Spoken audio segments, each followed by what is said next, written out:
Véritable success story de la radio Espace Guinée, les grandes gueules, détentrices des meilleurs scores radio en Guinée de la meilleure émission talk show, a donné le créneau horaire du départ au bureau et du retour à la maison, récoltant depuis des années consécutives le titre d'émission la plus écoutée en Guinée, toutes catégories confondues.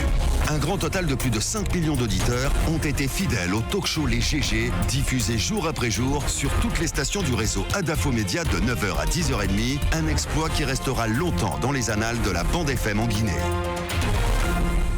Encore 40 minutes à passer ensemble au compte de cette émission. Merci de nous rejoindre dans cette dernière représentation donc des grandes gueules de la semaine. Je vous le rappelais depuis le début de cette émission, lutte contre la corruption et les malversations financières. Un premier acte fort du nouveau Premier ministre, Dr Ibrahima Kassory Fofana. Celui-ci l'avait promis, il annonce déjà les couleurs. Il sera sans pitié pour les prévaricateurs et autres fossoyeurs de l'économie guinéenne. Deux premières victimes de la grande croisade annoncée, M. Paul Moussa Diawara et M. Sekou Kamara, respectivement directeur général de l'OGP et de l'OGC. Ils ont été revoqués de leurs fonctions hier suite à un décret présidentiel diffusé sur les médias d'État sur proposition du Premier ministre. Et ce n'est pas tout, puisque par ailleurs, il est instruit à l'agent judiciaire de l'État de procéder à la poursuite judiciaire contre les concernés. On en parle dans cette émission. Mamadou Taran Diallo de Transparency International Guinée qui va revenir à l'antenne dans la deuxième partie de cette émission. Et dans cette deuxième partie plutôt. Et on s'intéresse également à cette grève générale et illimitée dans le secteur de la justice à l'initiative des greffiers de Guinée. Conséquence immédiate, c'est la paralysie de toutes les activités dans les cours et tribunaux de notre pays. Quelles sont leurs réclamations, ces greffiers de Guinée, et que répondent les autorités concernées? Monsieur Tamba, plutôt, c'est le porte-parole des greffiers de Guinée qui va désormais intervenir au compte des greffiers, et monsieur Sekou Keita, il est responsable de communication du ministère de la Justice. Successivement, vous allez l'entendre tout à l'heure dans cette émission. Vers la fin, M. Moussa Djoumessi du cabinet Eventus sur cette initiative Ramadan et civisme, ou comment contribuer à favoriser des attitudes et actes de civisme par la foi. En tout cas, c'est le but que sa structure s'est fixée tout au long de ce mois de Ramadan en collaboration avec des organisations de la société civile guinéenne. Moussa Djoumessi qui va nous rejoindre vers la fin de cette émission. Allez-y Mohamed, on poursuit cette émission. Je ne sais pas si le cas des GG dérange quelqu'un ici, en tout cas dans ce studio, mais le cas de Paul plutôt. Le cas de Paul, mais s'il le veut, il sait qu'il y a des détails probablement que lui il n'a pas, mais dont nous disposons derrière cette histoire. Mais ce que j'ai envie de dire rapidement, avant de dénoncer ce qui s'est passé notamment à l'hôpital Ignace Dine, dont le cas de détournement est avéré, et il y a eu mort d'homme dans cette histoire-là. Exactement. On ne sait pas du tout qu'est-ce que c'est devenu. Et je pense qu'il faut aujourd'hui reprendre l'enquête sur la situation à l'hôpital national Ignace Dine, tout comme à l'hôpital Donka. Mais il y a un système de parrainage. Il ne faut pas l'oublier. Quelqu'un l'a dit tout à l'heure que non, c'est un système de grands et de petits. Quand vous prenez l'OGP dont on parle, tout le monde sait, par exemple, que le DG actuel n'est pas du tout en odeur de sainteté avec notamment le ministre secrétaire général à la présidence. C'est connu. Eh ben, oui. Personnellement, quand je les ai entendus ici, quand je l'ai entendu l'autre jour dans l'émission dire qu'il y a des gens qui veulent le couler, ça m'a fait sourire. Parce que lorsque vous savez aujourd'hui... Qu'est-ce que Kiridi a contre lui? Non.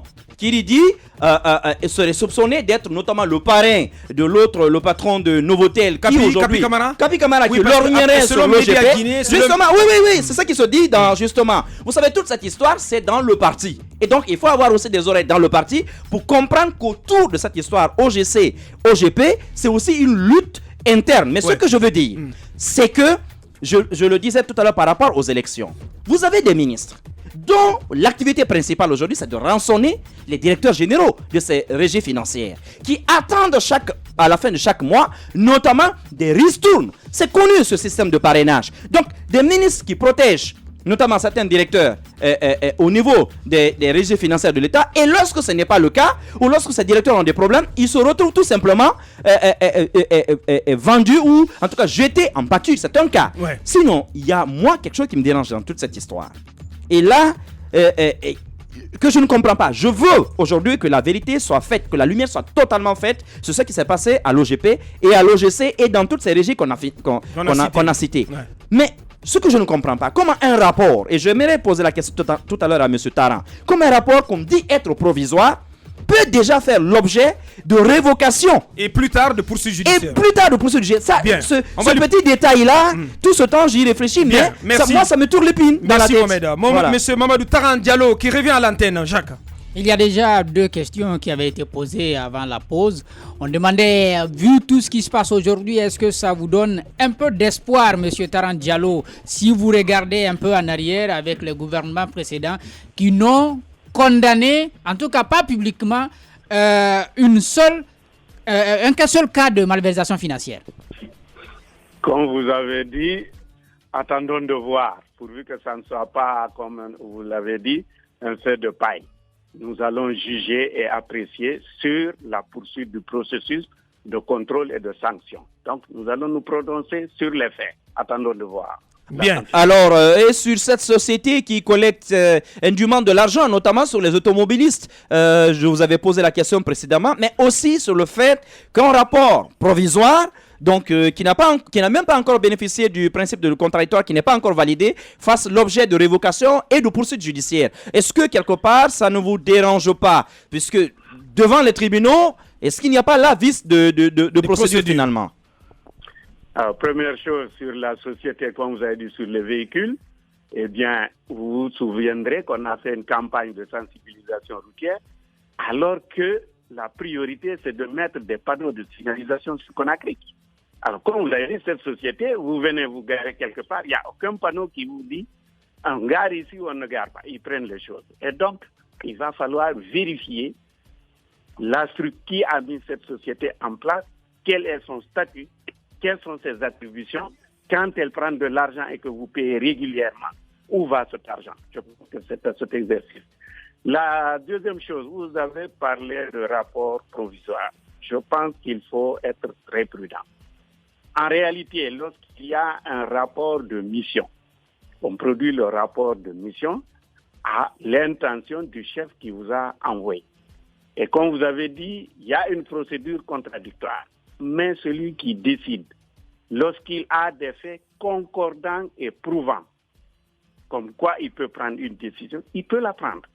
Mais comme vous avez dit aujourd'hui, de toute façon, les perspectives et l'horizon, c'est ouvert. On s'achemine vers le tribunal et donc, il existe toujours la place pour quelqu'un de pouvoir se défendre. Mais cela n'empiète pas le pouvoir de celui qui a décidé, qu'il peut décider lorsqu'il a des éléments en sa possession, qu'il évalue et il prend une décision. Voilà ce que je pouvais dire sur cette question. Bien. J'insiste sur un truc tout à l'heure. Vous aviez parlé effectivement de la dénonciation. Je pense que quand le président de la République a demandé les preuves, moi j'ai eu beaucoup de débats en privé avec des gestionnaires publics qui disent que la presse se livre souvent uniquement à la dénonciation, à la calomnie et à la délation. Et je leur ai dit, mais la presse n'a jamais parlé de la vie privée de quelqu'un. Mais quiconque est investi de pouvoir public ou qui gère des fonds publics, la presse, tant publique que privée, et particulièrement la presse privée, vous vous êtes attaqué dessus. Bien. Et effectivement, nous sommes des lanceurs d'alerte et sur ce point, nous allons nous organiser.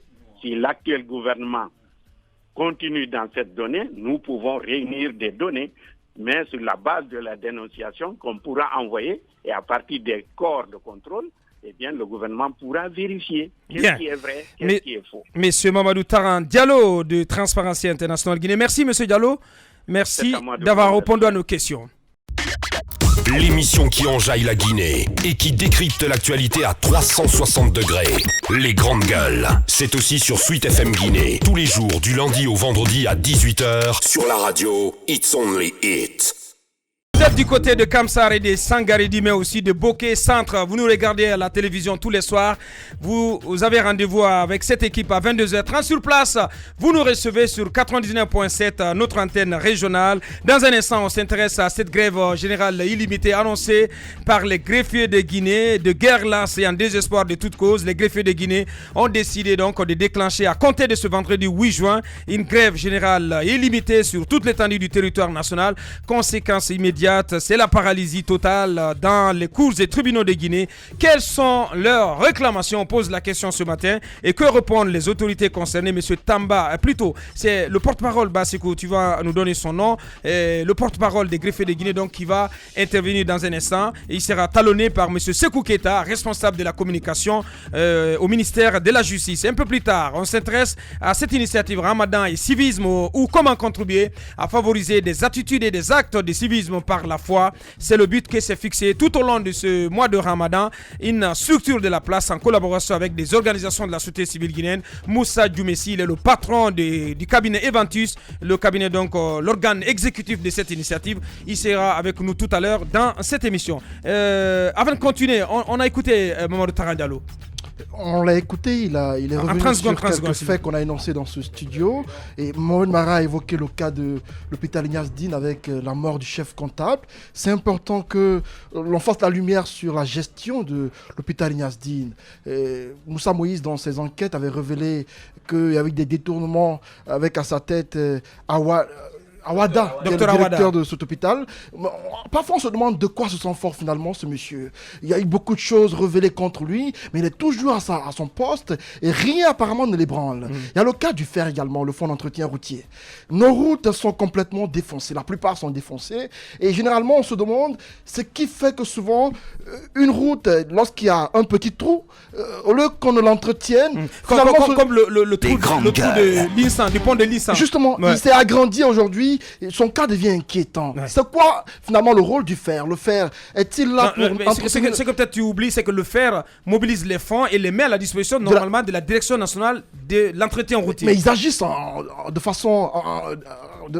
en conformité avec... En interaction. En interaction. Et donc aujourd'hui, si le fer, comme vous le dites, mobilise les fonds, mais est-ce que si ces fonds étaient mobilisés, on aurait vu l'évolution de ces trous-là sur nos routes?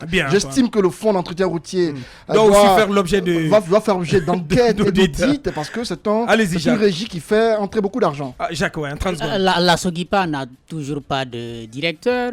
Depuis que la directrice a été nommée ministre, on se demande comment est-ce que cette société est gérée. Donc on ne veut rien connaître sur le passé, on ne connaît rien sur le présent. Je ne sais pas comment ça va continuer. Est-ce que peut-être sur le compte de la ministre ce que j'ai envie de dire, c'est que comme Taran et beaucoup d'autres, on est pour l'instant circonspect.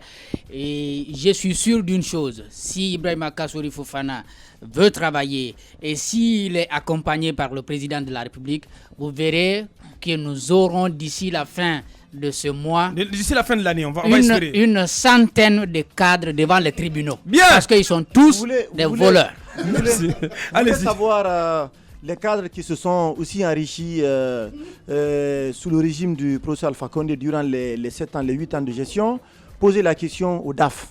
Les DAF. Les DAF. Oui, les DAF, surtout le groupe des 518, posez-les la question, faites un audit de leur gestion. Ouais, de leur gestion, quand ils venaient aux affaires, ce qu'ils avaient, et aujourd'hui, ceux qui sont encore restés, parce qu'il y a eu des changements. Le président a déjà tranché il y a eu des changements. Le président a déjà dit qu'il est fier de. Il est fier de leur travail.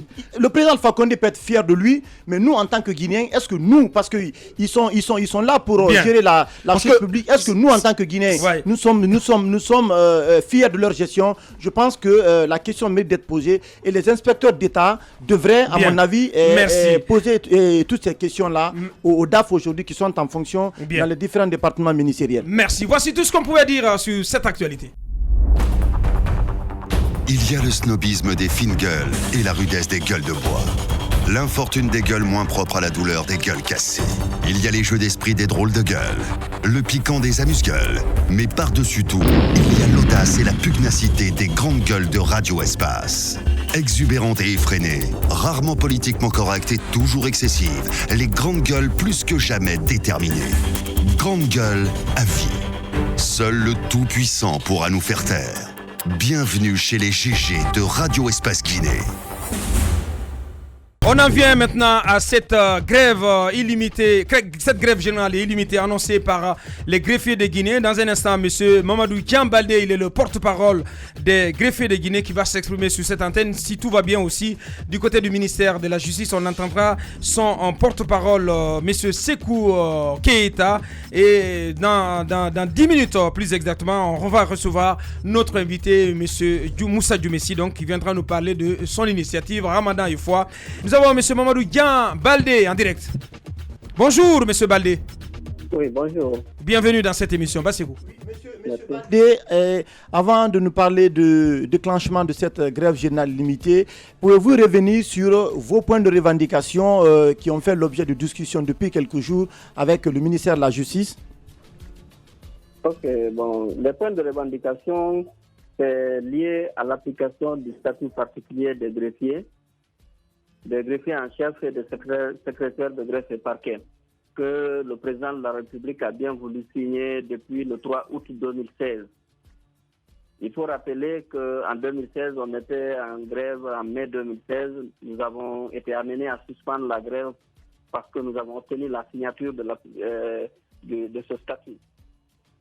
Donc jusqu'à date, les ministres concernés, c'était le ministre de la Justice, le ministre de la Fonction publique et celui du budget. Oui. Dans le détail, M. Balde, que réclamez-vous concrètement en ce qui concerne... que dit ce protocole d'accord? Le statut... plutôt ces statuts particuliers. Des indemnités de logement, de transport et des primes d'audience. Donc, ce sont ces indemnités aujourd'hui que nous réclamons. Et ça, c'est du côté financier. Mais il y a aussi une commission paritaire qui doit être instituée au sein du ministère de la Justice pour désormais décider de toute sanction éventuelle ou de toute réglementation concernant la profession. Monsieur Mamadou Diambalde, en direct dans cette émission, porte-parole des greffiers de Guinée. Dernière question, Bassirou. Dernière question. Depuis quelques jours, vous avez entamé des négociations avec le ministère de la Justice, des négociations qui ont d'ailleurs échoué, c'est ce qu'on apprend. Qu'est-ce qui n'a pas marché? Quel est ce que vous avez obtenu? Sur quoi les négociations? Jusqu'hier tard, dans la soirée, nous étions au département avec le ministre de la Justice. D'abord, on a commencé par la primature. Mais le problème, c'est que nous avons voulu avoir des engagements écrits.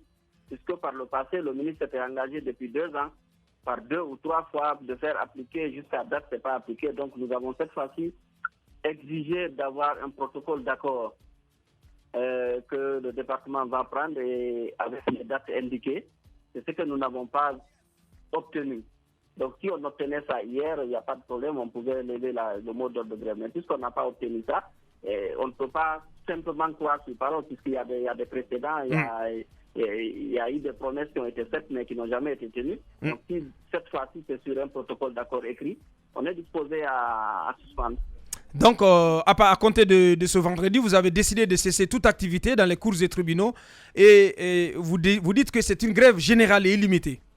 Oui, c'est une grève générale et illimitée. Actuellement, nous avons eu des informations dans toutes les juridictions, principalement de Conakry et même celle de l'intérieur, que le mot d'ordre est largement observé. Bien. Monsieur Mamadou Diambalde, donc, qui nous annonce que leur mot d'ordre de grève, il s'agit bien entendu des greffiers de Guinée, que leur mot d'ordre de grève est largement observé sur l'ensemble du territoire national. Merci à vous, monsieur Balde. Merci d'avoir répondu à nos questions. Radio Espace, les grandes gueules. Leur spécialité, c'est la démesure totale. Tant qu'ils ne changeront pas, nous ne changerons pas non plus. Les grandes gueules, à suivre tous les jours sur la radio d'opinion. Radio Espace. On reste dans le sillage, on s'intéresse toujours à cette grève des greffiers de Guinée, grève générale et illimitée sur toute l'étendue du territoire national. On vient de l'entendre de la bouche du porte-parole de ces greffiers de Guinée, en la personne de M. Mamadou Diambalde, donc qui nous annonce que leur mot d'ordre de grève est largement observé à l'échelle du territoire national. On va donc donner la possibilité de la réplique au ministère de la Justice. Son porte-parole, M. Sekou Keita, en direct. Bonjour, M. Keita. Oui, bonjour, avocat. Bienvenue dans cette émission. Alors, on a entendu tout à l'heure de la bouche de M. Mamadou Djambaldé, le porte-parole des greffiers de Guinée. Depuis quelques jours, ils ont engagé des négociations avec vous, mais des négociations qui achoppent sur un certain nombre de points. Expliquez-nous pourquoi vous n'avez pas pu donc trouver un accord, vous n'êtes pas parvenu à un accord avec ces greffiers. Alors, je vais d'abord rectifier que M. Baldé n'est pas le porte-parole de l'association des greffiers de Guinée. Alors, c'est le porte-parole du mouvement qui a fait la pétition pour déclencher la grève.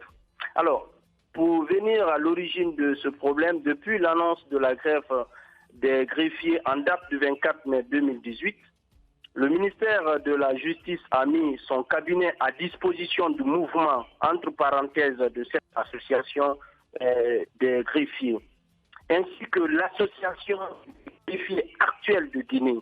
Monsieur Keita, pourquoi entre parenthèses ce mouvement? Parce que ce mouvement dont je vous parle, M. Baldé, s'il était en ligne, peut reconnaître que c'est un mouvement de quelques greffier. C'est cool. C'est une fuite en avant. Il faut ouvrir les yeux. Il faut ouvrir les yeux. C'est quand même une fuite en avant et on comprend pourquoi cette crise-là, elle est en train de s'enliser. Parce que déjà, le thème, la terminologie même utilisée, elle est à la limite méprisante. Ne restez pas dans le studio pour dire des choses. Moi, je suis en train de vous expliquer. Donc, dites-nous, M. Keita. Dites-nous que le mot d'ordre de grève déclenché par ce mouvement, comme vous le dites, n'est pas observé. Et surtout n'est pas fondé. Que nous avons accueilli les deux parties et rappelé les efforts d'abord entrepris par le ministre en personne. Vous parlez de l'application du statut particulier des greffiers en chef, des greffiers et des secrétaires des greffes. Donc cette application, le ministre avait prévu dans son planning initial l'application de ce statut, alors dès janvier 2018.